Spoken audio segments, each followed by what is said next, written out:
Ang mga nabili ko sa Lazada at sa Shopee. Sobrang natutuwa ako dun sa nabili kong mga containers para sa soy sauce, vinegar, tsaka dun sa cooking oil.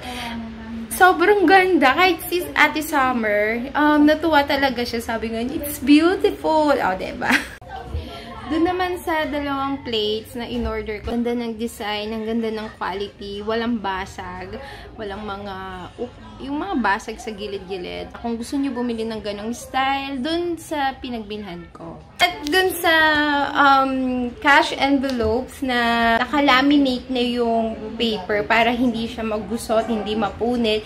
Ayan, dati pag nagko-collect talaga ako ng ganyan, na-stop lang. Tapos, ayan, ngayon na-inspired na naman ako. Lately, nagiging gastadora na naman ako. Hindi ko na monitor yung mga pinagbibili ko. So pag mayroong ganyan, pag mayroon kang ganyan sa wallet mo, ma-check mo eh. Tsaka, mababudget mo yung pera mo for the whole week. Naman sa dalawang plates, ayan, nakikita na ninyo yan sa mga vlog ko.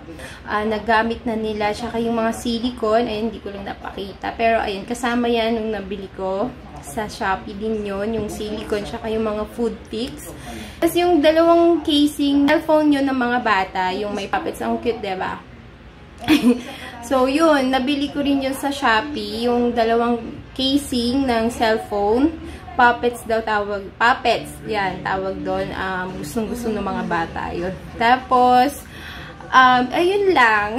Natuwa lang ako. At first time kong order sa Lazada ng gamit sa bahay. Lagi ako bumibili sa Mr. DIY. Katulad ng pinakita ko kanina, yung umiikot. Ang cute, diba?